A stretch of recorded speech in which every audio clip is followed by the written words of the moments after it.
करते हैं। बेटी और बेटा की समानता की जड़ भी वहीं से उन्होंने ही शुरुआत की थी। उनका जो प्रयास था, उस प्रयास के पहले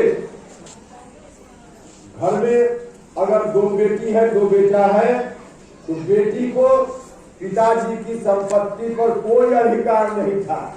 घर में विधवा कोई महिला हो गई तो संपत्ति पर कोई अधिकार उसका नहीं था। संपत्ति पर अधिकार महिलाओं को भी दिलाने का काम बाबा साहब के उसी प्रयास के कारण संभव हो पाया। इतना काम बाबा साहब ने समाज में, हिंदू धर्म में रहने वाली किसी जात की महिला हो उसके लिए उन्होंने किया। तो शोषण के खिलाफ आंदोलन करते थे। तो भाइयों और मित्रों, उनको बाबा साहब को किसी एक जात या किसी एक वर्ग के रूप में बांध कर देखने की जरूरत नहीं। बाबा साहब सबके लिए करते थे, सबके लिए करते थे। जानते थे कि जो शोषित लोग ज्यादा हैं उनके हक के लिए ज्यादा लड़ना पड़ेगा, तो शिक्षित होने की बात करते थे बाबा। आज भी जरूरत इस बात की, शिक्षित होने की बात करते थे। कई अभी उस तरह की स्थिति है जिसके लिए बहुत कुछ करने की जरूरत है। बाबा साहब जितना कर गए उससे भी ज्यादा अब करने की जरूरत है, और ज्यादा करने की जरूरत है। तो हम आपसे आग्रह करना चाहते हैं कि जरा मजबूती से संगठन को मजबूत कीजिए, संगठित रहिएगा, लोगों को संगठित कीजिएगा। तो इस संगठन के बल पर निश्चित रूप से हम लोग भी पूरा प्रयास करके, चाहे सरकार जिसकी भी हो, आगे आने वाले दिनों में हम लोगों के हाथ में भी ताकत आएगी तो हर तरह से समाज के सभी दबे कुचले शोषित पीड़ित लोगों को बाबा साहब जिस रूप में अधिकार देना चाहते थे उस रूप में अधिकार दिलाने में हमारी पार्टी भी कामयाब है। भाई और मित्रों, आज का जो दिन है, आप जहाँ जाइएगा, अभी जिस टोला में, पटना में चले जाइए, हर टोला में बाबा साहब की तस्वीर लगाकर लोग फूल चढ़ा रहे हैं। हर टोला में लोग लगा रहे हैं। सरकारी टोला में भी हम देखते हैं। अभी हम आ रहे थे उधर से ही, तो सरकारी टोला में भी, वहाँ भी बड़ा बड़ा होर्डिंग लगा हुआ है, बड़ा बड़ा होर्डिंग लगा हुआ है। तो थोड़ा दिमाग को साफ करके रखिएगा। होर्डिंग लगाकर फूल चढ़ाने से कोई बाबा साहब का नुमाई नहीं हो जाता। फूल चढ़ाने से बाबा साहब का नुमाई नहीं हो जाता। हम लोग को चिल्लाते चिल्लाते यहाँ तक आ गए, शिक्षा में सुधार करो, शिक्षा में सुधार करो। हम कहते हैं ना, बाबा साहब कहते थे कि शिक्षित बनो। कैसे शिक्षित बनो? अरे शिक्षित गरीब घर का आदमी कहाँ शिक्षित बनेगा? जो सरकारी स्कूल की स्थिति है, क्या स्थिति है?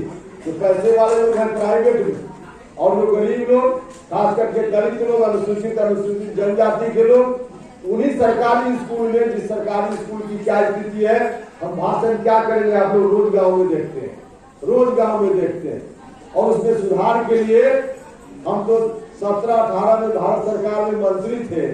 उस समय हमने कुछ कहा था, अब जाकर बिहार सरकार ने कुछ परिवर्तन हमारी मांग के अनुकूल किया है।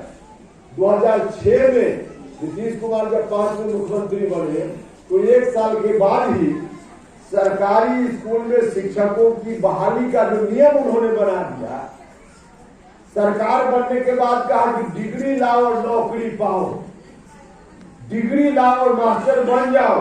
तो डिग्री लाओ और मास्टर बन जाओ की नीति नीतीश जी आपने अगर बना दी 2006 में, तो अभी आकर उस नीति में परिवर्तन क्यों कर रहे हैं? परिवर्तन इसलिए कर रहे हैं कि अब आपको भी लग गया, इतना दिन तक जो हम चलाए 17-18 साल तक हमारी पॉलिसी गलत थी, हमारा डिसीजन गलत था, खुद ही उन्होंने मान लिया है, तभी तो परिवर्तन किया है। ये 18 साल में आपको लगा, 18 साल में आपको लगा कि उस विधि से मास्टर साहब की जो बहाली हो रही है वह ठीक नहीं है। वो 18 साल आपको समझने में लग गया।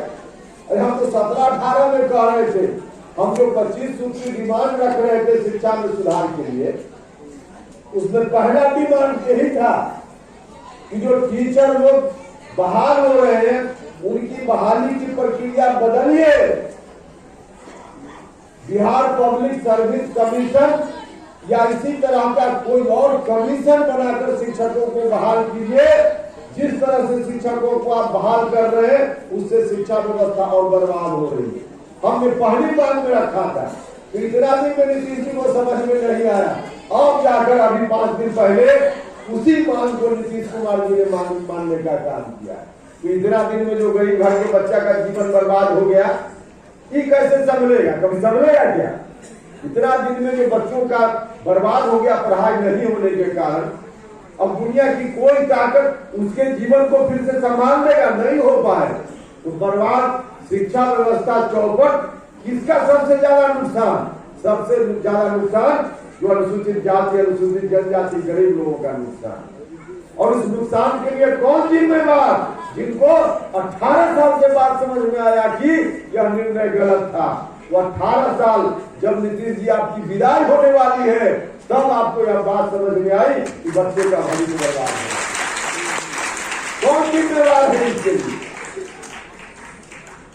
अब यह प्रधानमंत्री बनने की बात हो रही, प्रधानमंत्री बनने की बात हो, बिहार के बच्चों का भविष्य बर्बाद करके हिंदुस्तान का प्रधानमंत्री बनने की बात। और देखिए, वो अभी कोई मामला नहीं, प्रधानमंत्री नहीं बन रहा है।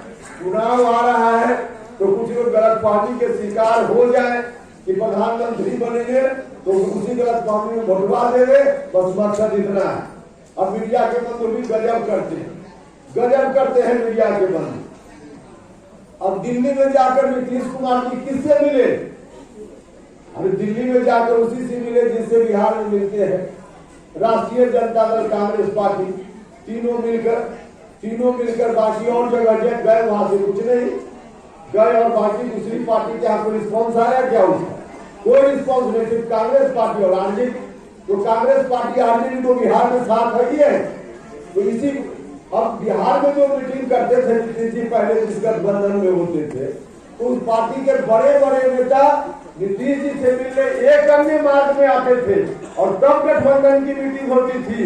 और नीतीश जी आपको कांग्रेस पार्टी से मिलने के लिए अब दिल्ली में जाना पड़ता है, और वहां बिहार महागठबंधन की मीटिंग करते हैं और कहते हैं देश में विपक्षी एकता। ये कौन एकता है भाई? ये कौन एकता है? ये तो जो पटना में मीटिंग करते थे वही मीटिंग आप दिल्ली में कर रहे। पटना में आपके यहाँ लोग आकर के मिलते थे, दूसरी पार्टी, गठबंधन की दूसरी पार्टी के नेता लोग, अब आपको जाना पड़ रहा है दिल्ली, और उसी को ऐसा परोसते हैं कि बड़ा भारी विपक्षी एकता। कोई विपक्षी एकता में आपके साथ आने वाला नहीं है। जो आपके साथ है कांग्रेस में आई ही साथ में, बिहार में देश भर में कांग्रेस को साथ कर ले, तो बिहार में कांग्रेस है ही है। राष्ट्रीय जनता दल को अब राष्ट्रीय जनता दल के नेतृत्व में तो नीतीश जी अब चल ही रहे। तो इसी तरह की एक छोटी मीटिंग जाके वहां कर लिए, मीडिया के सामने दो बात कह दी, उसी को अब आए हैं तो फूल माला पूरा जेडीयू का कार्यकर्ता इस रूप में। तो भाई और मित्रों, किस रूप में शिक्षा को बर्बाद कर दिया, किस रूप में स्वास्थ्य सेवा। देखिए, शिक्षा और स्वास्थ्य गरीब लोगों के लिए सबसे बड़ा विषय है। अस्पताल और स्कूल, अस्पताल ठीक हो, स्कूल ठीक हो, तो बाकी चीज बाद में भी देख लिया है। अस्पताल की क्या स्थिति है? गरीब घर का आदमी को बीमार पड़ता है तो मरने के अलावा कोई उपाय नहीं, कोई उपाय नहीं। इलाज है कहीं सरकारी अस्पताल में? कहीं इलाज नहीं। और इतने दिन 18 साल में आप जिला अस्पताल को सुधारने की बात तो छोड़ दीजिए, जिला अस्पताल में सुधारना हो तो 38 जिला में 38 अस्पताल सुधारना पड़ेगा। पटना का एक पीएमसीएच, जो राज्य भर के गरीब लोग बीमार पड़ते हैं तो उस अस्पताल में जाते हैं, तो एक पीएमसीएच को 18 साल में एक अस्पताल राजधानी का तो सुधार ही नहीं पाया। बिहार में क्या अस्पताल सुधरेगा? क्या अस्पताल सुधरेगा? तो अस्पताल की होगी तो जैसा गरीब लोगों का इलाज कहाँ हो? गरीब लोगों का इलाज उसी सरकारी अस्पताल, गरीब घर का बच्चा तो उसी सरकारी स्कूल में। तो अस्पताल को चौपट करके, स्कूल विद्यालय को चौपट करके, और फिर कोई कहे कि विकास, सड़क बनाने से भी विकास का मतलब बहुत नहीं। सड़क बनाना भी एक काम है, लेकिन जब तक शिक्षा में सुधार नहीं, जब तक स्वास्थ्य में सुधार नहीं, तब तक गरीबों का भला तो नहीं होने वाला, नहीं होने वाला। तो पिछले दिनों में क्या किया आप सब लोगों के सामने? तो भाई और मित्रों, जरा आंख खोल करके देखने की जरूरत, बहुत काम अभी करना है, बहुत काम करना है। ऐसे मंचों से प्रायः हम न्यायपालिका में भी जजों की बहाली की बात करते हैं। समय ज्यादा हो गया है, लेकिन आज बात नहीं करेंगे। हमारी पार्टी का शिविर भी होना है राजगीर में 3 दिनों का, पार्टी के साथी लोग उसमें आएंगे बिहार में। तो वहां बैठ करके किन किन विषयों पर, क्योंकि पार्टी हमारी अभी तो बनी है, तो किन किन विषयों पर हमारा अभियान चलेगा, उन तमाम विषयों पर वहां चर्चा करेंगे और चर्चा करके फिर आपके बीच गाँव में भी आएंगे। अलग अलग हमारी पार्टी में जो साथी है सब लोग जाएंगे, हम भी आएंगे कहीं कहीं, तो आएंगे फिर आपसे बात होगी। बिहार भर से आप सब लोग इतनी अच्छी संख्या में आए, मैं कहना चाहता हूँ अशोक राम जी से, अशोक राम जी आपका कुलवा या विद्यापति भवन के बराबर नहीं है, आपका कुलवा बड़ा है। अब देखिए बाहर भी कुछ लोग खड़े हैं, अब इस धूप के बाहर कुछ लोगों को खड़ा होना पड़ा, अंदर जगह नहीं है, तो कुलवा अब इसमें समाने लायक कुलवा नहीं है, कुलवा बड़ा है। तो आगे कोई कार्यक्रम कीजिए तो जरा लोगों की सुविधा का ख्याल रखिए।